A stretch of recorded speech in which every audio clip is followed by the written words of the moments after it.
오전 6시 반. 알람 시계에 초침이 한 칸씩 규칙적으로 시간을 새겨나간다. 서연의 하루는 언제나 이 소리로 시작되었다. 주방 조리대 위로 흰 김이 모락모락 피어오르고 토스터가 완성된 식빵을 밀어내며 경쾌한 딸깍 소리를 낸다. 서연은 늘 해오던 대로 딸의 도시락을 정성스럽게 싸고 남편의 머그컵에 진한 커피를 가득 채운다. 김치찌개의 냄새가 부엌을 가득 메우고 계란말이가 팬에서 지글지글 소리를 낸다. 이것이 그녀의 하루였고 그녀만의 작은 안부였다. 하지만 오늘 그 익숙한 평범함 위로 설명할 수 없는 그림자가 길게 드리워졌다. 일주일 전부터 휴대폰 화면에 떠있던 예약 알림. 별일 아닐 거야라는 생각으로 가볍게 눌렀던 확인 버튼이었다. 그런데 유독 오늘만은 손끝이 쉽게 움직이지 않았다. 마치 무언가를 알고 있는 것처럼. 서연은 도시락 뚜껑을 덮으며 깊은 숨을 내쉬었다. 공기가 평소보다 무겁게 느껴진다. 하얀 복도의 긴 의자. 앉아있는 사람들이 저마다 다른 걱정을 품고 있는 것 같았다. 어떤 이는 손을 꼼지락거리고 어떤 이는 천장의 한 점만 바라보고 있었다. 서연도 그들 중 하나가 되어 벽에 걸린 시계의 초침만 바라보고 있었다. 분침은 천천히, 그러나 냉정하게 앞으로만 멈추지 않고 갔다. 시간은 기다려주지 않는다는 것을 새삼 깨닫게 되는 것 같다. 한서연님 들어오세요. 의사는 한 장의 결과지를 두 손으로 조심스럽게 잡고 있었다. 그의 눈빛은 평소보다 더 신중했고 목소리는 한음 낮아져 있었다. 말을 꺼내려다가 잠깐 멈추는 그만의 버릇. 그 짧은 침묵 사이로 서연의 심장이 유난히 크게 뛰었다. 결과를 말씀드리기가 쉽지 않네요. 시한부입니다. 6달 정도. 길게 보실 수 있을 것 같습니다. 단어들이 바닥으로 떨어졌다. 6달이라니. 평범한 단위가 갑자기 절대적인 숫자가 되었고 그 숫자가 곧 그녀 인생의 전부가 되어버렸다. 서연은 고개를 끄덕였다. 그저 눈만 몇 번 깜빡이며 울음보다 먼저 나온 것은 오랜 습관이 된 예의였다. 물론 치료 방법들이 있습니다. 항암 치료와 방사선 치료 그리고 의사의 목소리가 물속에서 들리는 것처럼 멀게 들렸다. 서연은 고개를 끄덕이며 설명을 들었지만 실제로는 창밖의 하늘만 바라보고 있었다. 너무 파란 하늘이었다. 바깥 공기는 유난히 맑았고 하늘은 부끄러울 정도로 파랬다. 세상이 예의 없이 아름다울 때가 있다. 마치 아무 일도 없었다는 듯이. 서연은 가방 속에 처방전과 추가 검사 안내지, 그리고 치료 일정표를 차례로 넣었다. 종이들은 잘 접히지 않았다. 현실도 그랬다. 잘 접히지 않는 것들이었다. 버스에 몸을 맡기고 창밖을 바라보니 모든 것이 평소와 다르게 보였다. 지나가는 사람들의 얼굴, 가로수의 잎사귀, 신호등의 색깔까지. 모든 것이 더 선명하고 더 소중해 보였다. 보건실 문이 열리면 작은 통증들이 하나둘 들어왔다. 무릎이 까진 아이, 배가 아프다는 아이, 갑자기 열이 난 아이, 그리고 시험이 무서워 도망쳐 온 아이까지. 서연은 늘 그래왔듯이 아이들의 이마에 손을 얹고 상처에 밴드를 정성스럽게 붙이고 따뜻한 미소를 건넸다. 오늘도 그랬다. 달라진 건 그녀의 속도였다. 손끝이 조금 더 느리고 눈빛이 조금 더 오래 머물렀다. 마치 마지막으로 보는 것처럼, 마지막으로 만지는 것처럼. 선생님, 이거 아파요. 어디 보자. 이렇게 빨간 약 발라주면 금세 나을 거야. 아이의 웃음소리가 보건실을 채웠다. 그 소리가 유난히 또렷하게 들렸다. 점심시간, 작은 의자에 몸을 기대자 허리가 묵직하게 가라앉았다. 몸이 조용히 말을 걸어왔다. 지금은 버텨라. 오늘은 무너지지 마라. 서연은 답하지 않았다. 따뜻한 차를 한 모금 삼켰다. 삼키는 것조차 오늘따라 왜 이렇게 어려운 일인지. 남편 태준에게서 온 메시지였다. 오늘도 야근. 새로운 빵 레시피 개발 때문에 늦을 것 같아 먼저 자고 있어. 점 하나도 흐트러짐 없는 문장.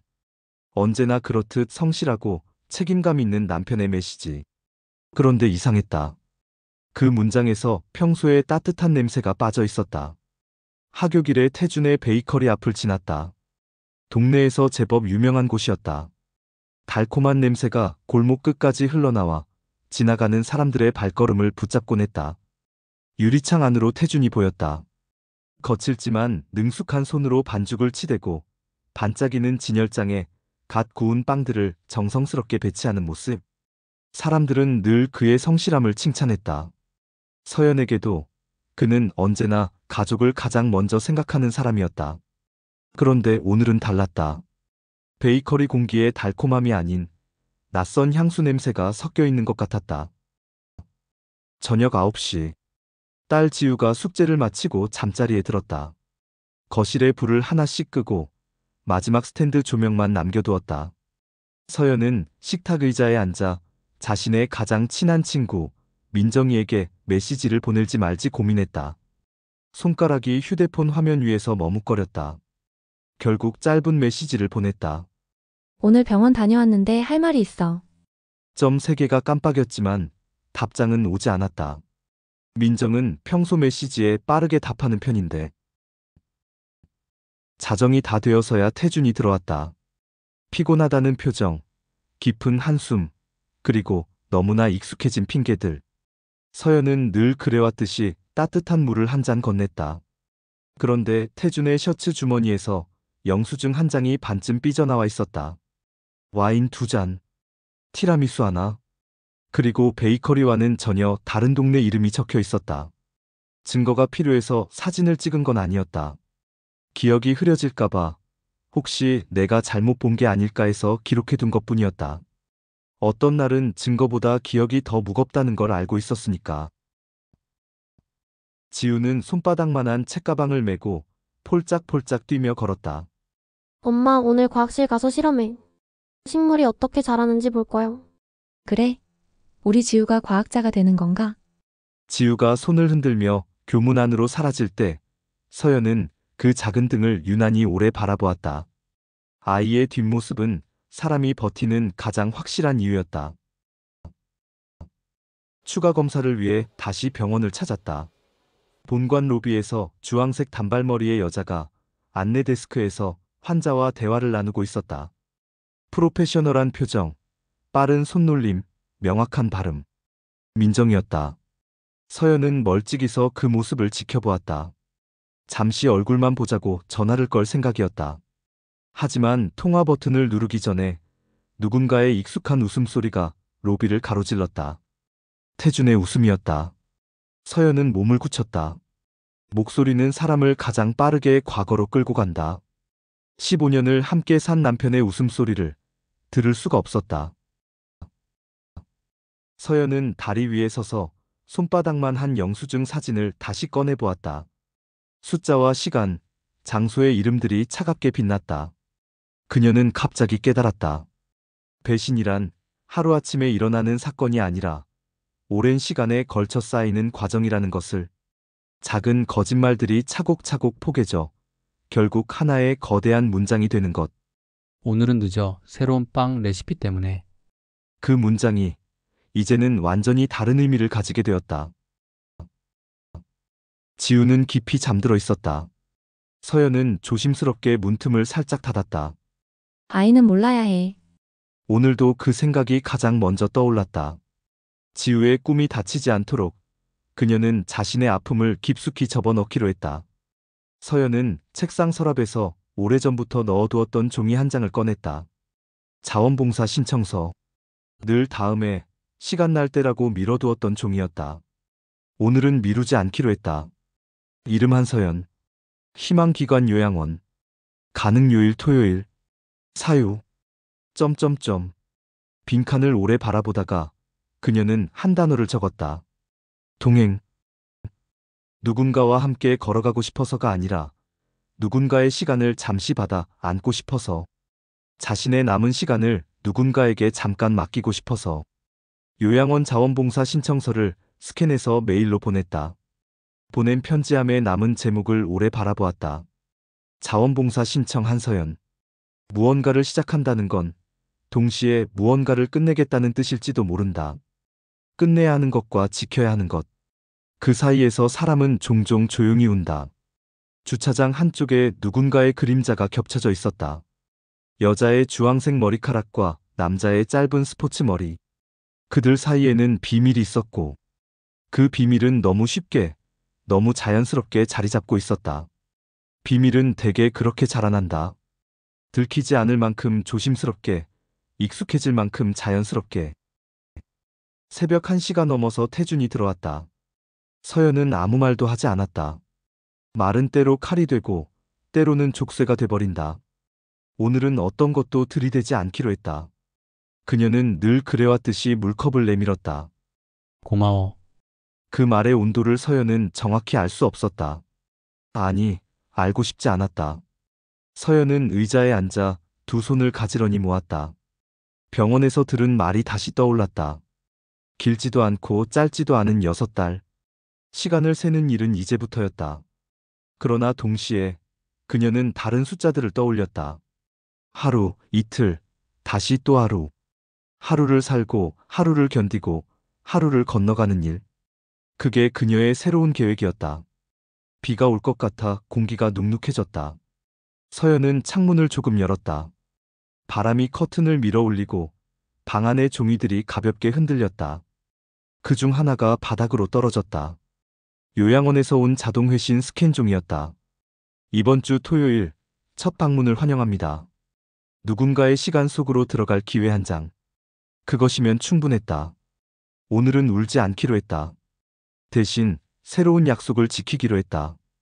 누군가의 작은 통증에 손을 얹는 일. 그 손길이 언젠가는 자신에게도 돌아올 거라는 작은 믿음. 믿음은 사람을 버티게 한다고 했다. 희망보다 작지만 절망보다는 단단하다고 생각이 들면서 말이다. 새벽과 아침 사이의 어슴푸레한 시간, 낯선 진동이 한 번 울렸다. 서연은 스탠드 조명을 끄며 화면을 보지 않았다. 모르는 번호는 대개 모르는 말들을 데려온다. 그녀는 조용히 눈을 감았다. 내일은 요양원에서 처음 만나는 누군가의 손을 잡게 될 것이다. 버려진 기억들과 아픈 이야기들이 그곳에 있을지 모른다. 그리고 그날 거울 속의 자신은 오늘과는 조금 다르게 웃고 있을 것이다. 삶의 시계가 멈추던 날 나는 배운다. 끝에서 시작하는 법을. 그리고 홀로 서는 법을. 서연은 화면을 보지 않았다. 스탠드 불을 끄고 창문을 조금 열어 새벽 공기를 한 모금 깊이 마셨다. 그 공기에는 어젯밤 비의 냄새가 빠지고 대신 새로운 하루의 햇살이 미세하게 섞여 있었다. 오늘은 토요일. 요양원에 가는 첫날이었다. 서연은 간단한 가방을 챙겼다. 물티슈, 손소독제, 그리고 작은 노트 한 권. 무엇을 적을지는 모르겠지만 기록이 필요할 것 같은 예감이 들었다. 거울 앞에서 잠시 머뭇거렸다. 화장을 해야 될지 말아야 될지. 결국 아무것도 하지 않기로 했다. 가장 진실한 얼굴로 만나는 것이 예의인 것 같았다. 7번 버스가 정시에 도착했다. 토요일 아침이라 승객은 많지 않았다. 서연은 창가 자리에 앉아 스쳐 지나가는 풍경을 바라보며 떠나가고 있었다. 평소라면 지나쳤을 작은 것들이 눈에 들어왔다. 담장 너머 빨래를 널고 있는 할머니, 자전거를 타며 신문을 배달하는 청년, 편의점 앞에서 캔커피를 마시는 중년 남성. 모든 사람에게는 저마다의 하루가 있고 저마다의 이유가 있다는 것을 새삼 깨달았다. 자신도 그런 이유 중 하나가 되고 싶었다. 마음의 집 요양원. 낡은 건물의 유리창에는 수많은 손길들이 남긴 흔적들이 남아 있었다. 아마도 창밖을 바라보며 누군가를 기다렸을 손들, 혹은 그냥 시간을 보내기 위해 창을 만졌을 손들. 복도는 엷은 소독약 냄새로 채워져 있었다. 벽면에는 한때 푸르렀을 풍경화들이 걸려 있었지만 시간이 지나며 색이 조금씩 바래가고 있었다. 서연은 천천히 걸었다. 복도 양쪽으로 늘어선 방들을 지나며 각각의 문 앞에서 잠깐씩 발걸음을 멈췄다. 누군가의 일생이 그 문 너머에서 조용히 흘러가고 있다는 생각에 가슴이 먹먹해졌다. 마침내 한 문패 앞에서 완전히 멈춰섰다. 침대 곁 의자에 앉아있던 여자는 하얀 머리를 단정히 가르마 타고 있었다. 낡았지만 깨끗한 가디건은 구김 하나 없이 정돈되어 있었고 손등에는 시간이 새긴 얇은 주름들이 강물처럼 촘촘히 흘렀다. 그런데 그녀의 눈빛은 놀랍도록 또렷했다. 나이를 잊게 만드는 날카로우면서도 따뜻한 눈빛. 낯선 이의 첫인상을 정확히 읽어내면서도 동시에 조용히 어루만지는 그런 시선이었다. 들어오게. 서연은 정중히 고개를 숙였다. 자원봉사자로서의 간단한 인사를 마치고 시선을 들었을 때 창틀 위에 놓인 물건들이 눈에 들어왔다. 잘 말린 라벤더 한 줌, 낡은 지도를 접어둔 작은 노트, 그리고 오래된 음반지 하나. 모든 것이 조심스럽게 의미를 담아 배치되어 있었다. 마치 각각이 하나의 이야기를 품고 있는 것처럼. 서연은 따뜻한 물에 적신 손수건으로 윤정이의 손을 정성스럽게 씻겨주었다. 손가락 사이사이를 조심히 닦아내는 그녀의 손놀림에는 오랜 직업의 습관이 자연스럽게 배어 있었다. 아이들의 열을 재던 손, 상처난 무릎에 밴드를 붙여주던 손, 울고 있는 아이의 등을 토닥이던 손. 그 손이 이제는 누군가의 오래된 시간을 부드럽게 쓰다듬고 있었다. 손이 참 따뜻하네. 그 말은 단순한 칭찬이 아니라 정확한 진단처럼 들렸다. 서연은 조용히 미소를 지었다. 아무 말도 하지 않았다. 때로는 침묵이 가장 좋은 대답이라는 것을 알고 있었다. 물을 갈아주고 베개를 정리해주고 창문을 조금 더 열어 신선한 공기가 들어오게 했다. 작은 일들이었지만 각각이 누군가의 하루를 조금 더 편안하게 만드는 의미 있는 행동들이었다. 간단한 오리엔테이션이 끝나자 서연은 다시 윤정이의 방으로 돌아왔다. 침대맡에 앉은 그녀는 창밖을 조용히 바라보고 있었다. 창 너머로 요양원 마당의 작은 나무가 바람에 흔들리고 있었다. 그 흔들리는 그림자는 마치 물 위에 비친 빛처럼 부드럽고 불안정했다. 아름다우면서도 덧없어 보였다. 창문 조금만 더 열어줘. 서연이 창문을 한 뼘 더 열자 따뜻한 바람이 가디건의 끝자락을 살짝 들어 올렸다. 그때 서연의 휴대폰이 짧고 조용하게 진동했다. 그 두 글자는 작지만 무거운 무게로 서연의 심장을 눌렀다. 오늘 오후 시간 돼. 잠깐 보자. 문장은 가볍게 쓰여 있었지만 그 뒤에 숨겨진 의도는 결코 가볍지 않았다. 서연은 휴대폰을 다시 가방 깊숙이 넣었다. 윤정이는 창틀에서 라벤더를 집어들어 코끝에 가져갔다. 그리고는 라벤더보다도 더 오래된, 더 깊은 냄새를 꺼내놓기 시작했다. 어떤 한 집안의 냄새. 크고 견고해서 막내의 숨이 늘 부족했던 그런 집의 냄새. 윤정이는 세 자매의 막내였다. 첫째와 둘째는 언제나 모든 것의 앞줄에 서 있었다. 가족 사진 속에서도, 저녁 식탁에서도, 아버지의 관심에서도, 그리고 나중에는 유산 목록에서도. 막내였던 윤정이는 늘 뒷줄에 서야 했다. 식탁의 마지막 자리, 질문이 닿지 않는 위치, 칭찬이 닿지 않는 높이. 아버지는 큰딸과 둘째 딸에게는 세상을 보여주었다. 대학 진학을, 사회 진출을, 좋은 결혼을 이야기했다. 하지만 막내에게는 집안일과 형편을 말했다. 네가 집을 돌봐야 한다. 언니들이 먼저다라는 말들이 그녀의 일상을 채웠다. 그녀가 20살이 되었을 때 조용히 집을 나왔다. 환송도 배웅도 없었다. 그냥 문이 닫혔고 그 후로 다시 열리지 않았다. 누구도 그녀가 어디로 갔는지, 어떻게 사는지 묻지 않았다. 그 후로 윤정이는 서울 구석구석의 부동산 지도 위에서 살았다. 버스 종점 근처의 작은 공터, 개발되지 않은 오래된 주택가, 강북의 허름한 다세대 주택들. 가진 돈은 적었지만 눈은 정확했다. 작은 돈으로 더 작은 땅을 샀다. 남들이 보기에는 쓸모없어 보이는 곳들이었다. 하지만 그녀에게는 보였다. 언젠가 이곳에 길이 날 것이고, 집이 올라갈 것이고, 사람들이 몰려올 것이라는 미래가. 봄이 지나고 여름이 지나고 어느 날 가을이 왔을 때 정말로 그 작은 땅들의 길이 나기 시작했다. 집들이 올라갔고 상가들이 들어섰고 사람들이 몰려왔다. 윤정이는 그렇게 자수성가했다. 하지만 축하해줄 사람은 아무도 없었다. 그녀는 표정 하나 변하지 않고 계약서 끝줄에 차분히 사인을 했다. 마치 오래전에 집을 나올 때처럼. 막내는 버려지는데 익숙해지면 안 돼. 한 번이면 충분하거든.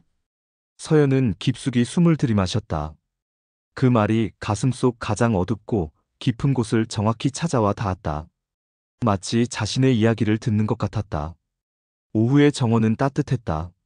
낮은 키의 의자 2개가 나란히 놓여 있었고 그 사이에 작은 테이블 하나가 있었다. 윤정이는 천천히 걸어와 앉았고 발등 위로 담요를 정성스럽게 올렸다. 서연은 반대편 의자에 앉았다. 둘 사이의 테이블 위에는 물컵과 라벤더, 그리고 접힌 노트가 놓여 있었다. 햇빛이 두 사람을 부드럽게 감쌌다. 요양원의 정원은 작았지만 그 안에서만큼은 시간이 천천히 흘렀다. 급할 것도 없고 서두를 일도 없었다. 윤정이는 서연에게 아무것도 묻지 않았다. 무슨 일이 있냐고 묻지도 않고 얼마나 아프냐고 캐묻지도 않았다. 그저 조용히 서연의 손을 바라보았다. 만져본 손, 돌본 손, 오랫동안 버텨온 손. 그런 손들은 특별한 온기를 가지고 있다는 것을 그녀는 알고 있었다. 숨이 자꾸 짧아지지? 서연은 대답하지 않았다. 대신 손가락들을 천천히 포겠다. 둘 사이의 침묵은 길었지만 결코 무겁지 않았다. 이해하는 침묵이었고 공감하는 정적이었다. 말로 설명할 필요가 없는 것들이 그 침묵 속에서 자연스럽게 오가고 있었다. 바람이 불어와 라벤더 향을 두 사람 사이에 퍼뜨렸다. 그 향기는 과거와 현재를 이어주는 다리 같았다. 나는 오랫동안 혼자였어. 선택이 아니라 운명처럼. 그런데 나이가 들어보니 알겠더라. 혼자라는 건 외롭다는 뜻이 아니야. 자유롭다는 뜻이지. 서연은 그 말을 천천히 되새겼다. 혼자라는 것이 자유라니. 지금까지 생각해 본 적 없는 관점이었다. 혼자라는 건 버려진 것이고 외로운 것이고 슬픈 것이라고만 생각했는데 이 할머니는 그것을 자유라고 말하고 있었다. 첫날의 자원봉사가 끝나갈 시간이었다. 서연은 귀가 준비를 하면서 윤정이의 방에 마지막 인사를 하러 들렀다. 윤정이는 창가에 서서 바깥을 바라보고 있었다. 오후 늦은 햇빛이 그녀의 하얀 머리카락을 부드러운 금빛으로 물들이고 있었다.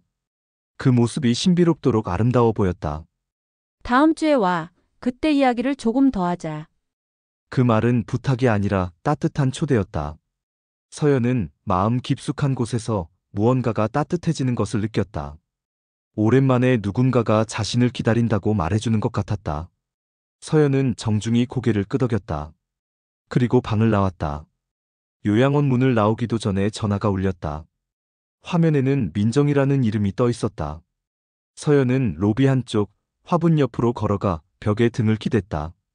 한 번, 두 번, 세 번째 벨이 울릴 때까지 망설이다가 전화를 받았다. 어디야? 다 괜찮지? 목소리 좀 들어보자. 서연은 말이 느려졌다. 단어를 신중히 고르고 숨을 가다듬고 감정을 조심스럽게 걸러내야 했다. 민정의 목소리를 듣고 있으니 모든 것이 복잡해졌다. 요양원이야. 자원봉사 신청했거든. 전화 너머로 잠시 정적이 흘렀다. 민정의 숨소리가 미세하게 변한 것을 서연은 놓치지 않았다. 뭔가 당황하는 것 같았다. 그래, 정말 대단하다. 혹시 오늘 저녁에 잠깐 볼 수 있을까? 서연은 손목에 시계를 내려다보았다. 저녁 시간이면 지우와 함께하는 소중한 시간이 줄어든다. 그리고 민정에게 설명해야 할 것들이 너무 많아진다. 아직 정리되지 않은 감정들을. 다음에 보자. 통화는 예상보다 짧게 끝났다. 전화기 화면에 민정의 이름이 작게 남아 있었다. 서연은 그 이름을 마음속 가장 깊은 곳, 아직 건드리고 싶지 않은 서랍 안으로 조용히 밀어넣었다. 집에 돌아오니 지우는 거실 바닥에 앉아 형형색색의 블록으로 높은 탑을 쌓고 있었다. 아이의 집중하는 모습을 보고 있으니 마음이 편안해졌다. 서연은 지우의 머리를 부드럽게 쓰다듬었다. 아이의 머리카락은 여전히 부드럽고 따뜻했다.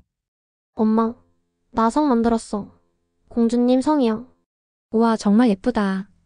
우리 지우가 건축가가 될 수 있겠네. 저녁 준비를 하며 냄비가 끓기를 기다리는 동안 문득 오늘 하루의 손길들이 떠올랐다. 손수건의 부드러운 촉감, 라벤더의 그윽한 향기, 윤정의 할머니의 따뜻하고 지혜로운 눈빛. 사람은 누군가의 시간을 잠시 빌려서 살아간다. 그 빌린 시간의 무게가 생각보다 가벼워서 놀랄 때도 있고 생각보다 무거워서 다리가 후들거릴 때도 있다. 오늘의 서연은 적당히 흔들렸지만 결코 무너지지 않았다. 오히려 더 단단해진 것 같았다. 지우와 함께 저녁을 먹으며 아이의 하루 이야기를 들었다. 학교에서 있었던 재미있는 일들, 친구들과 놀았던 이야기들. 그 평범하고 소중한 일상들이 서연에게는 큰 위로가 되었다. 지우의 고른 숨소리가 방에서 들려왔다. 서연은 거실에 스탠드만 켜두고 조용히 앉았다. 자원봉사 확인 메일을 다시 읽어보고 다음 주에 필요한 물품들을 차근차근 메모했다. 창문에 비친 자신의 얼굴을 바라보니 오늘은 낯설지 않았다. 낯익은 피곤함과 새로운 결심이 동시에 보였다. 태준에게서 온 메시지였다. 주말에 거래처 미팅이 갑자기 잡혔어. 좀 늦을 것 같아. 문장은 언제나처럼 간결하고 사무적이었다. 하지만 그 간결함을 믿기에는 지난 며칠간 쌓인 의심의 기록들이 너무 선명했다. 서연은 답장을 쓰지 않았다. 대신 휴대폰을 옆에 두고 윤정이 할머니가 해준 말들을 다시 떠올렸다. 이틀째 자원봉사. 서연은 윤정이의 담요를 햇볕에 잠시 펼쳐두고 정원 벤치에 앉았다. 윤정이는 그 소중한 노트를 조심스럽게 펼쳤다. 오래된 지도 한 장이 접힌 자국, 그대로 고스란히 보존되어 있었다. 빨간 펜으로 찍힌 작은 점들이 지도 곳곳에 흩어져 있었다. 강북, 강남, 변두리, 골목길까지. 그 점들을 하나로 이으면 하나의 모양이 만들어졌다. 살아남은 사람의 궤적, 포기하지 않은 사람의 지도. 윤정이는 천천히 고개를 들어 서연을 바라보았다. 말없이 오래 바라보다가 노트의 맨 마지막 페이지를 조심스럽게 넘겼다. 거기에는 낯선 이름 하나가 적혀 있었다. 발음하기 어려운 외국 이름. 그리고 그 밑에 적힌 단어들이 햇빛에 스쳐 지나갔다. 재단, 연구소, 실험적 치료. 얘야 살고 싶지? 그 질문은 직구였고 동시에 따뜻한 손길이었다. 서연은 목구멍이 뜨거워지는 것을 느꼈다. 그리고 눈가가 촉촉해져만 갔다. 네. 나도 한 번쯤은 앞줄에 서보고 싶었거든. 이번엔 너를 앞줄에 세울 거야. 그녀의 눈빛은 오래전의 상처를 하나씩 치유하고 새로운 문을 여는 사람의 것이었다. 서연은 그 순간 알았다. 이 할머니가 자신에게 단순한 위로가 아닌 진짜 희망을 주려 한다는 것을. 그날부터 윤정이의 하루가 바빠졌다. 낮에는 이메일을 보내고 밤에는 지구 반대편 사람들과 전화를 했다. 시간대가 맞지 않는 대륙의 의사들과 연결되기까지 수많은 시도와 실패가 반복되었다. 그러다가 어느 깊은 밤, 짧은 회신 하나가 도착했다. 초청 가능. 서류 검토 후 일정 조율 예정. 말미에 이모티콘 하나 없는 차가운 문장이었다. 하지만 그 차가운 문장이 때로는 가장 확실한 희망이 된다. 서연은 한쪽에서 그 모든 과정을 지켜보았다. 이 공간 안에 공기가 확실히 차가워지며 달라졌다. 막연했던 미래가 아주 희미하지만 윤곽을 갖기 시작했다. 두려움은 여전했지만 이제 방향이 생겼다. 어둠 속에서 헤매는 것과 어둠 속에서도 길을 찾아가는 것은 전혀 다른 일이었다. 서연은 필요한 서류들을 차근차근 정리했다. 검진 결과지, 처방전들, 통역 요청서, 비상약품들. 가방의 무게가 늘어갈수록 마음은 오히려 가벼워졌다. 지우의 일주일 스케줄표를 다시 한번 점검했다. 다행히 친정 엄마에게 며칠 맡길 수 있었다. 애 걱정은 하지 말고 네 몸 걱정이나 제대로 해라. 그 말은 때로 세상에서 가장 완벽한 축복처럼 들렸다. 서연은 답장을 쓰다가 손을 멈췄다. 손가락이 화면 위에서 잠시 망설였다. 미안해, 급한 일정이 생겼어. 일정이라는 단어는 아직 정확히 이름 붙일 수 없는 희망을 가리키기에 적당한 표현이었다. 도시는 새벽에 얼굴을 하고 있었다. 가로등의 노란 불빛들이 길 위에 점점이 흩어져 있었다. 윤정이는 옆자리에서 조용히 앞을 바라보고 있었다. 서연은 창밖을 보며 불안과 희망이 번갈아 밀려오는 것을 느꼈다. 둘 다 진짜였다. 여행이라고 생각해. 그 한마디에는 계획과 은밀함과 구원이 모두 담겨 있었다. 서연은 조용히 고개를 끄덕였다. 여행이라고 한다면 돌아올 수 있다는 뜻이기도 하니 2장의 탑승권이 손에 있었다. 하나는 서연의 이름, 하나는 윤정이의 이름. 이름과 이름이 나란히 놓여 있었다. 사람과 사람이 나란히 걸어가기 시작했다. 버려진 막내와 버텨온 엄마. 2사람의 시간은 이제 같은 방향을 바라본다. 죽음이 데려가지 못할 여자, 불꽃으로 다시 돌아오기를. 그리고 사랑의 가치를 새롭게 쓰기를.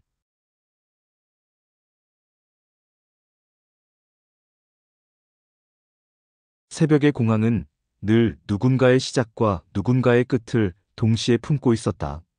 출발 라운지의 유리창 너머로 활주로의 불빛들이 점점이 흩어져 있었고 그 불빛들 사이를 지나는 비행기들은 각자의 목적지를 향해 조용히 움직이고 있었다. 서연은 허리를 곧게 세우고 보딩 패스를 쥐었다. 손끝이 미세하게 떨렸지만 그 떨림은 두려움보다는 긴장에 가까웠다. 오랜만에 느끼는 살아있는 사람의 긴장이었다.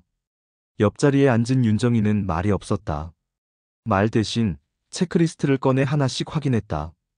여권, 의료 서류, 긴급 연락처들. 모든 것이 완벽하게 정리되어 있었다. 마치 이런 일을 수십 번 해본 것처럼 2사람의 그림자가 공항 유리 바닥에 길게 겹쳤다.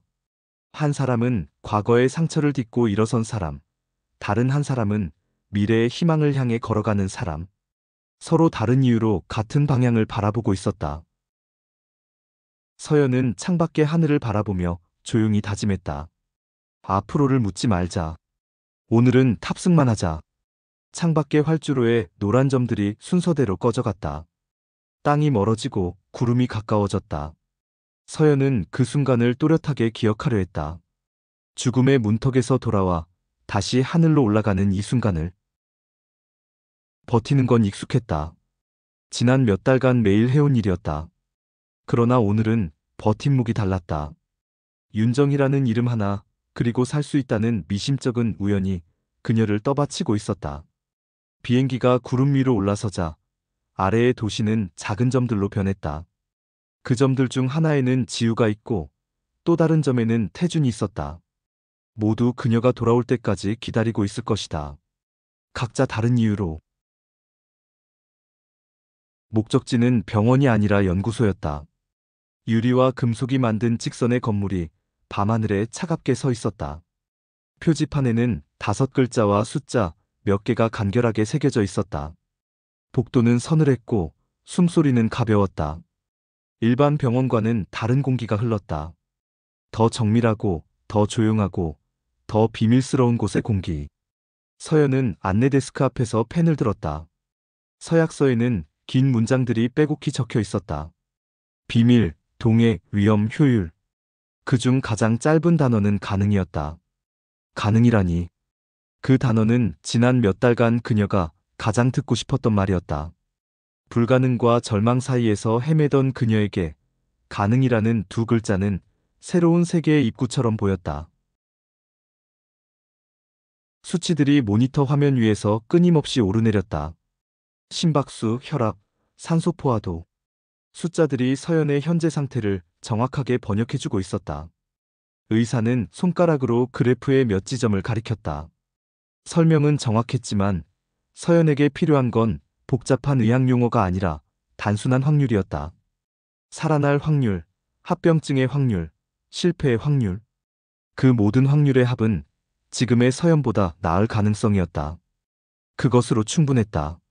모든 준비가 끝나면 알려드리겠습니다. 서연은 동의서에 마지막 서명을 남겼다. 자신의 이름을 적는 것이 이렇게 무거운 일인지 처음 알았다. 그 이름 아래에는 희망과 두려움이 함께 잉크로 새겨졌다. 휴대폰 화면에는 지우의 사진이 배경으로 빛나고 있었다. 아이의 맑은 웃음이 이 차가운 병실에서도 따뜻함을 전해주었다. 그녀는 엄마에게 짧은 문자를 보냈다. 출장 잘 다녀올게. 지우 좀 잘 부탁해. 엄마의 답장은 언제나처럼 간단하고 든든했다. 걱정 말고 네 일만 해. 우리는 잘 있을게. 그 문장은 세상에서 가장 완벽한 허락증 같았다. 하얀 불빛 아래 서연은 마지막으로 눈을 감았다. 의식이 흐릿해지기 전 짧은 기억들이 파노라마처럼 스쳐갔다. 학교 보건실의 작은 창문, 자전거를 타고 집으로 돌아가던 아이들, 라벤더의 그윽한 향기, 윤정이 할머니의 주름진 손등, 그리고 물속으로 가라앉아 가던 베이지 트렌치코트의 무거운 무게. 마취는 물처럼 천천히 차올랐다. 단어의 모서리들이 둥그러지고 생각의 경계가 흐려졌다. 마지막으로 떠오른 문장은 아주 단순했다. 살고 싶다라는 하나의 문장. 밤이 여러 번 지나간 것 같았다. 실제로는 몇 시간에 불과했지만 고통의 단위는 늘 시간과 어긋난다. 의식 저편에서 무언가가 치유되고 재생되고 다시 태어나고 있었다. 눈꺼풀 뒤쪽에서 빛이 떨렸다가 꺼지기를 반복했다. 꿈인지 현실인지 구분할 수 없는 경계에서 서연의 몸은 스스로를 다시 조립하고 있었다. 서연은 천장을 보았다. 낯선 천장이었지만 두렵지 않았다. 하얀 페인트 위로 먼지가 아주 느리게 떠다니고 있었다. 눈동자를 좌우로 움직여보자 세상이 다시 초점을 찾았다. 모든 것이 선명했다. 너무 선명해서 눈이 부실 정도였다. 의사는 차트를 확인하고 조용히 고개를 끄덕였다. 그 고개짓에는 놀라움과 안도가 동시에 들어있었다. 윤정이는 침대 옆 의자에 앉아 말없이 엄지손가락을 들어보였다. 축하의 말들, 기적 같은 수식어들은 뒤로 미루었다. 지금 필요한 건 그저 숨 한 번이었다. 서연은 깊게 숨을 들이마셨다. 폐가 끝까지 부풀어 오르는 것을 느꼈다. 이렇게 깊은 숨을 쉰 게 언제였던가. 첫날 서연은 2걸음을 걸었다. 다리가 후들거렸지만 발은 바닥을 정확히 짚었다. 둘째 날 5걸음. 한 걸음 한 걸음마다 근육이 기억을 되찾아갔다. 셋째 날 창문까지 갔다가 돌아왔다. 왕복 10걸음. 그 짧은 거리가 마라톤처럼 느껴졌지만 동시에 엄청난 승리처럼 느껴지기도 했다. 몸은 순순히 복종하지 않았다. 때로는 어지럽고 때로는 아팠다. 그러나 몸은 기억한다. 나아가려는 법을, 치유되려는 법을. 물리치료사는 서연의 움직임을 꼼꼼히 기록했다. 각도, 속도, 치구력. 모든 것이 조금씩, 그러나 확실히 나아지고 있었다. 윤정이는 서연과 마주 앉아 차를 마셨다. 두 사람 사이의 테이블 위에는 따뜻한 허브차 2잔과 작은 쿠키 접시가 놓여 있었다. 이제 정말 시작이야. 살아남은 사람에게는 권리가 있어. 그 말은 선언이었다. 단순한 격려나 위로가 아니라 앞으로 일어날 일들에 대한 예고였다. 서연은 차를 한 모금 마시며 그 말의 무게를 천천히 받아들였다. 살아남은 사람의 권리. 그것이 무엇인지는 아직 정확히 알 수 없었지만 분명한 것은 이전의 서연과는 다른 사람이 되어가고 있다는 것이었다. 서연은 엄마에게 경과를 알리는 전화를 걸었다. 목소리에는 이전에 없던 힘이 실려 있었다. 컨디션이 많이 좋아졌어. 생각보다 덜 아파. 전화 너머로 엄마가 잠깐 울먹이는 소리가 들렸다. 하지만 곧 목소리를 가다듬었다. 자세한 건 돌아와서 천천히 말해. 지우는 숙제 검사 받고 일찍 잤다. 세상은 여전히 평범하게 흘러가고 있었다. 그것이 좋았다. 변하지 않는 일상이 있다는 것은 돌아갈 곳이 있다는 뜻이었다. 같은 시간, 다른 도시, 다른 밤. 박태준의 시간은 또렷했다. 아내의 부재를 걱정하기보다는 그 부재가 주는 자유를 만끽하고 있었다. 베이커리에서는 손님들에게 능숙한 미소를 보냈다. 외부 거래처 사람들과는 악수를 나눴다. 그리고 호텔 로비에서 스쳐 지나간 주황색 머리카락에는 눈길을 주었다. 모든 것이 계획된 일상처럼 보였다. 하지만 그 일상에는 작은 균열들이 생기기 시작했다. 재료 공급이 늦어지고 단골 손님들의 발걸음이 뜸해졌다. 태주는 그것을 경기 불황 탓으로 돌렸다. 아직은 복수의 설계에 필요한 건 분노가 아니었다. 패턴이었다. 그리고 기록. 민정의 하루에도 작은 변화들이 찾아왔다. 평소 즐겨 다니던 브랜드 매장에서 VIP 할인이 중단되었다. 자주 이용하던 고급 레스토랑의 멤버십 혜택이 갑자기 만료되었다. 우연처럼 보이는 일들이었다. 하지만 우연이 연속으로 이어지면 그것은 더 이상 우연이 아니다. 민정은 처음에는 단순한 시스템 오류로 생각했다. 하지만 며칠이 지나도 복구되지 않자 뭔가 이상하다는 생각이 들기 시작했다. 인천공항에 도착했을 때 서연은 전과 다른 사람이 되어 있었다. 겉으로 보기에는 큰 변화가 없었지만 그녀를 둘러싼 공기 자체가 달라져 있었다. 도시의 공기가 익숙하게 폐 속으로 들어왔다. 하지만 이제 그 공기는 예전처럼 그녀를 숨막히게 하지 않았다. 오히려 새로운 에너지로 가득 차 있는 것 같았다. 엄마와 지우가 공항 앞으로 마중을 나와 뛰어왔다. 아이의 작은 몸이 서연의 품에 안겼다. 가벼운 안기, 깊은 숨 고르기, 그리고 조용한 약속. 아직은 비밀로 남겨둘 일들이 많았다.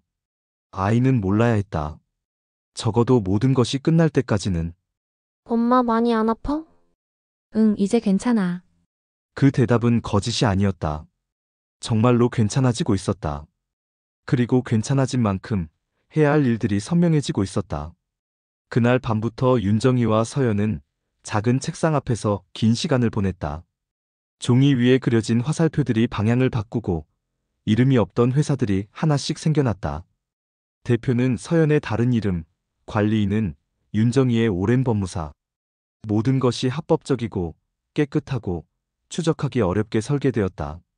첫 번째 계좌가 열렸다. 작은 돈이 들어왔다. 그 돈이 조금 더 커져서 다른 계좌로 이동했다. 그리고 조금 더 큰 돈이 그 뒤를 따라왔다. 사람들은 돈의 출처보다 흐름을 본다. 그리고 흐름이 자연스러우면 그것은 논리처럼 보인다. 표적은 단순하고 명확했다. 박태준의 베이커리와 겹치는 상권, 그 맞은편에 오랫동안 비어있던 공실. 서연의 새 회사는 로컬 디저트 브랜드 육성을 명목으로 그 자리에 투자했다. 명분은 완벽했고 서류는 흠잡을 곳이 없었다. 새로운 오븐이 들어오고 경험 많은 바리스타가 채용되었다. 간판은 따뜻한 색깔로 디자인되었지만 그 안쪽의 레시피는 냉정한 계산으로 만들어졌다. 정확한 가격, 정확한 맛, 정확한 서비스 타이밍. 그리고 오픈 첫 주 동안의 무료 시식 이벤트. 사람들은 줄을 서기 시작했다. 달콤한 것은 언제나 빠르게 번진다. 특히 그것이 무료일 때는. 윤정이는 서랍 깊숙한 곳에서 오래된 거래처 목록을 꺼냈다. 수십 년간 쌓아온 네트워크의 결과물이었다. 밀가루 공급업체, 버터 유통업체, 포장지 제조업체. 그 목록 속 몇몇 업체들은 우연히도 윤정의 소유 건물에 입주해 있었고 몇몇은 임대 계약 갱신 시기를 앞두고 있었다. 작은 변화들이 시작되었다. 가격이 조금 올랐다. 납기가 조금 밀렸다. 태준의 베이커리는 새벽마다 재료가 모자라기 시작했다. 한두 번의 지연은 실수로 넘어갈 수 있었다. 하지만 세 번부터는 패턴이 되고 패턴은 구조가 된다. 맞은편 새로 생긴 매장에는 사람들의 줄이 점점 길어졌다. 태준은 계산대를 지키며 억지로 미소를 지었다. 하지만 그 미소 뒤로 야간 매출표의 빈칸들이 계속 넓어지고 있었다. 그는 새로운 메뉴를 개발했고 할인 쿠폰을 뿌렸다. 소셜미디어 광고비도 늘렸다. 하지만 사람들은 이미 다른 곳에서 만족을 배우고 있었다. 한번 익숙해진 맛과 서비스는 쉽게 바뀌지 않는다. 고객의 배움은 쉽게 돌아오지 않는다. 민정의 라이프 스타일에는 늘 정교한 계산이 숨어 있었다. 그 계산의 기반은 익숙하고 안정적인 돈줄이었다. 태준의 베이커리에서 나오는 수익, 그리고 그와 연결된 여러 투자처들. 그런데 어느 날부터 그 줄이 가늘어지기 시작했다. 평소 받던 협찬들이 하나씩 끊겼고 자주 사용하던 특정 바우처들이 갑자기 회수되었다. 윤정이는 필요한 때에 필요한 사람에게 정확히 한 통화를 했다. 세상은 복잡해 보이지만 돈이 흘러가는 길은 의외로 짧고 단순하다. 민정은 처음에는 단순한 불운으로 생각했다. 하지만 불운이 계속 이어지자 서서히 불안이 찾아왔다. 어느 평범한 화요일 오후, 태준의 베이커리 우편함에 하얀 봉투가 꽂혀 있었다. 임대료 인상 통지서였다. 봉투를 뜯는 태준의 손이 미세하게 떨렸다. 인상폭은 30%. 기존 임대료의 거의 3배에 가까운 금액이었다. 건물주는 바뀌지 않았다. 단지 건물주의 건물주가 바뀌었을 뿐이었다. 윤정희의 오래된 노트 한 구석에 적혀있던 부동산 번호가 조용히 제 역할을 마쳤다. 태준은 놀랐지만 항의할 상대가 명확하지 않았다. 서류는 완벽했고 절차는 합법적이었다. 세상은 늘 합법의 얼굴을 하고 가장 잔인한 일들을 해낸다. 그는 핸드폰을 들어 부동산 중개업체에 전화를 걸었지만 돌아오는 답변은 차가웠다. 시장 상황이 그렇습니다. 이의 제기는 어렵습니다. 이상해. 갑자기 왜? 그 순간 태준은 느꼈다. 이 모든 일들이 우연이 아니라는 것을. 하지만 아직은 그 배우를 알 수 없었다.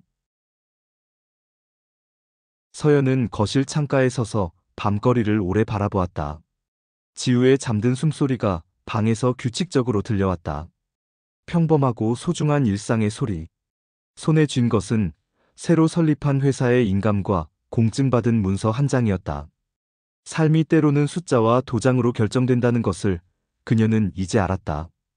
그리고 그 숫자와 도장을 움직이는 것은 결국 사람이라는 것도. 그녀는 자신이 그 사람이 되기로 했다. 더 이상 당하고만 사는 사람이 아니라 상황을 만들어가는 사람이 되기로. 창문에 비친 자신의 얼굴을 바라보니 예전과는 다른 눈빛이 보였다. 더 단단하고 더 차가우면서도 동시에 더 살아있는 눈빛. 윤정희는 소파에 앉아 다음 단계의 계획을 정리하고 있었다. 두 사람 사이에는 말이 많이 필요하지 않았다.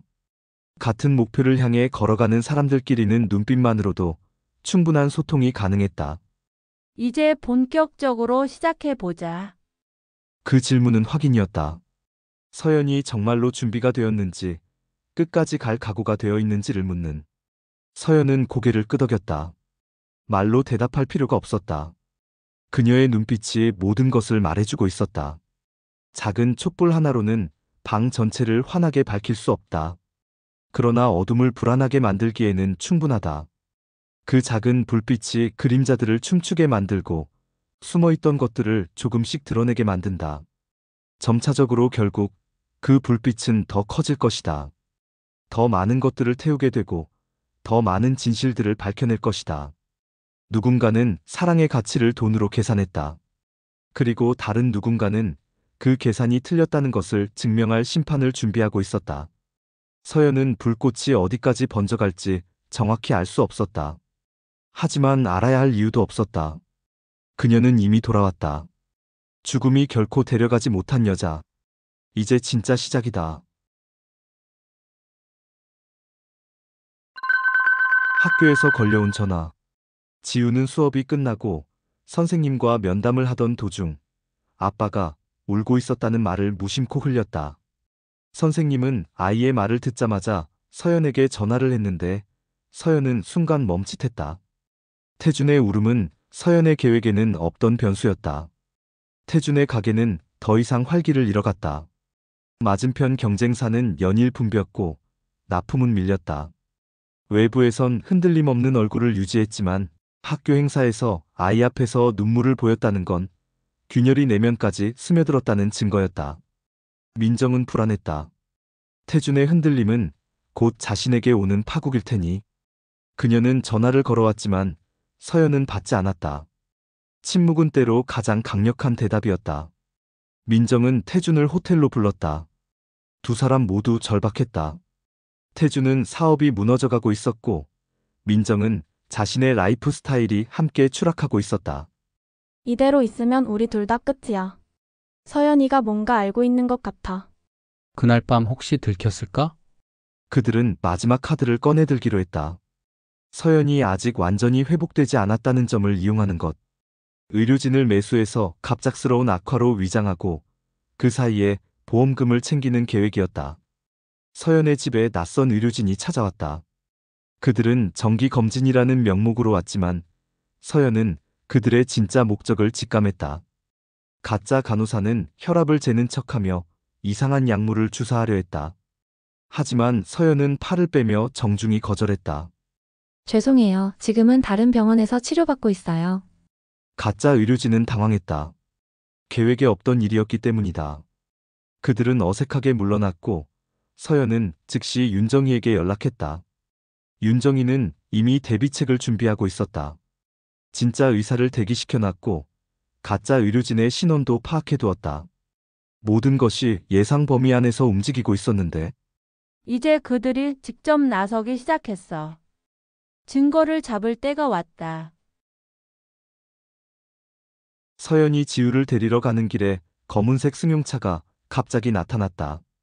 운전자는 의도적으로 서연의 차와 가벼운 접촉사고를 일으켰다. 하지만 서연은 이미 예상하고 있었다. 차에는 윤정희가 설치한 블랙박스가 있었고 뒷좌석에는 진짜 경찰관이 민간인 복장으로 동승하고 있었다. 아, 죄송합니다. 괜찮으세요? 병원에 가봐야겠는데. 괜찮습니다. 경찰에 신고하죠. 가짜 운전자의 얼굴이 순간 굳었다. 단순한 사고 처리를 예상했는데 경찰 신고는 계획에 없던 일이었다. 결국 그 운전자는 태준이 고용한 사람이라는 것이 밝혀졌다. 모든 대화는 녹음되었고 증거는 완벽하게 확보되었다. 민정이 서연의 카페에 직접 찾아왔다. 얼굴은 화장으로 가렸지만 눈빛에는 절망과 분노가 섞여 있었다. 반면 서연은 어떻게 내가 카페를 운영하고 있는 걸 아는지 놀란 내색이었다. 서연아, 오랜만이야. 차 한잔 할까? 요새 내 전화도 받질 않고 많이 서운한데? 서연은 당황하였지만 손님으로 생각하고 민정이가 커피와 같이 먹을 수 있는 쿠키를 가지러 갔다. 민정은 서연이 자리를 비운 사이 커피에 이상한 가루를 넣었다. 하지만 그 모든 과정은 카페 곳곳에 설치된 CCTV에 고스란히 기록되고 있었다. 서연은 돌아와서 커피를 받았지만 마시지 않았다. 마시는 척을 하면서 몰래 화분에 부었다. 몇 분 후 화분의 꽃이 시들기 시작했다. 좋은 시간이었어. 다음에 또 놀러와. 민정은 서연이 커피를 다 마셨다고 생각하고 만족하며 떠났다. 하지만 30분 후 윤정희가 고용한 전문가가 화분의 토양을 채취해 갔다. 독성 분석 결과는 치명적이었다. 윤정희의 책상 위에는 완벽한 증거들이 정리되어 있었다. 가짜 의료진의 신원, 교통사고 위장 녹음본, 독극물 분석 결과서, 그리고 태준과 민정의 모든 대화 녹음. 이제 마지막이야. 그들에게 진실을 보여줄 시간이 왔어. 그리고 우리가 그동안 준비해온 복수에 대한 계획도 마무리가 될 시간이 왔지.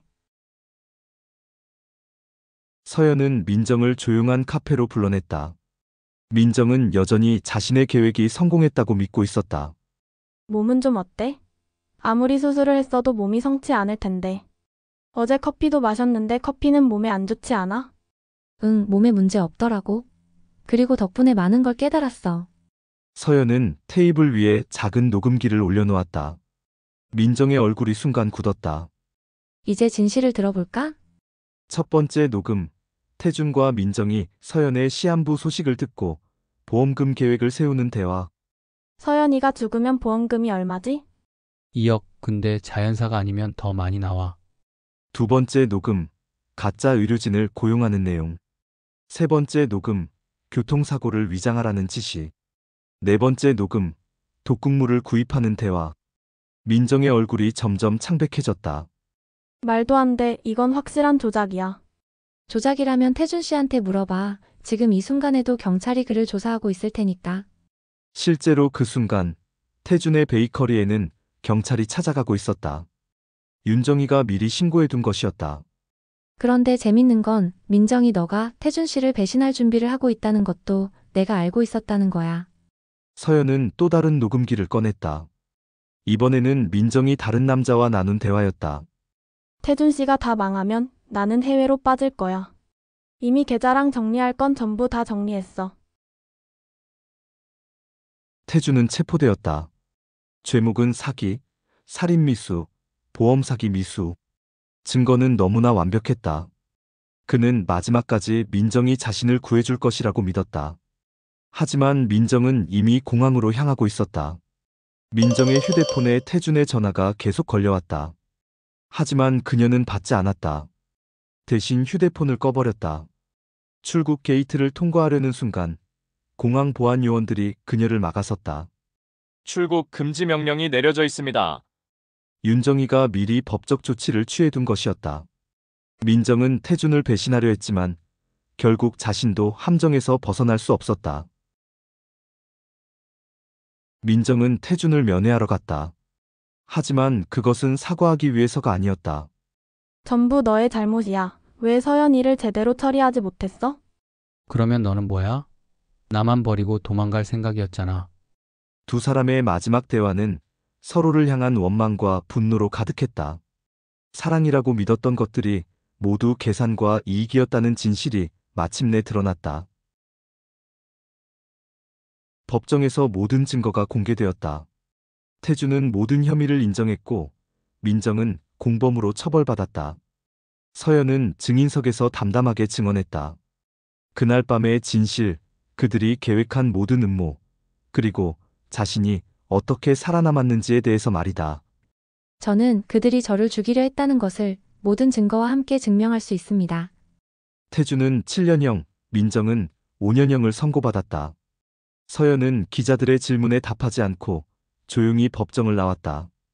밖에는 서연의 조력자 윤정이와 사랑스러운 딸 지우가 기다리고 있었다. 엄마, 이제 정말 끝난 거야? 응, 이제 정말 끝이야. 우리 새로 시작하자. 서연의 카페는 동네에서 가장 인기 있는 곳이 되었다. 간판에는 지우의 미소라는 이름이 적혀 있었다. 지우는 방과 후마다 카페에 들러 숙제를 하고 손님들에게 밝게 인사했다. 아이의 웃음소리가 카페를 가득 채웠다. 윤정이는 카페 한쪽 구석에 자신만의 작은 공간을 만들어 매일 아침 신문을 읽으며 지우의 학습을 도와주었다. 저녁 식탁에는 세 사람이 앉아 있었다. 혈연으로 이어지지 않았지만 진정한 가족이 된 사람들. 서연은 더 이상 죽음을 두려워하지 않았다. 윤정이는 더 이상 외롭지 않았다. 지우는 진짜 가족의 사랑 속에서 자라고 있었다. 할머니, 내일도 카페에서 숙제해도 돼요? 당연하지. 할머니가 맛있는 간식도 준비해 줄게. 창밖으로는 석양이 지고 있었다. 서연은 그 노을을 바라보며 생각했다. 죽음의 문턱에서 돌아온 후 얻은 것들에 대해 사랑의 가치는 정말 돈으로 계산할 수 없는 것이었다. 하지만 때로는 그 사랑을 지키기 위해 차가운 계산이 필요하기도 했다. 1년이 지났다. 서연의 카페는 프랜차이즈로 확장되었고 윤정이는 그 모든 과정을 지켜보며 뿌듯해했다. 지우는 이제 초등학교 4학년이 되었다. 아이는 더 이상 아빠에 대해 묻지 않았다. 대신 할머니와 엄마가 만들어주는 새로운 추억들을 완성해 나갔다. 서연은 때로 태준을 떠올렸다. 하지만 그것은 분노나 슬픔이 아니라 자신이 얼마나 강해졌는지를 확인하는 순간들이었다. 사랑의 가치는 2천억이 아니었다. 그것은 매일 아침 지우의 웃음소리로 시작되고 윤정이의 따뜻한 손길로 이어지며 서연 자신의 단단해진 마음으로 완성되는 것이었다. 죽음이 데려가지 못한 여자는 마침내 진짜 삶을 찾았다. 그리고 그 삶은 복수보다 훨씬 달콤했다. 잿더미 위에서 핀 꽃은 더 이상 시들지 않을 것이다. 왜냐하면 이제 그 꽃을 지켜줄 사람들이 있으니까. 평범하지만 평범치 않은 가족. 엄마 서연, 할머니 윤정이, 사랑스러운 딸 지우. 그들의 이야기는 이제 새로운 페이지를 넘기기 시작했다. 복수의 끝에서 찾은 진정한 행복의 시작을. 사랑의 가치는 2천억이다. 시리즈가 막을 내렸습니다. 진정한 사랑의 가치는 돈으로 매길 수 없고 그것은 함께하는 사람들의 진심 속에서만 발견된다. 이렇게 인생의 한 페이지가 또 시작을 하려고 합니다. 여러분들의 인생은 어떠하신가요? 재미있으셨다면 구독과 좋아요, 그리고 알람 설정까지 꼭 부탁드립니다.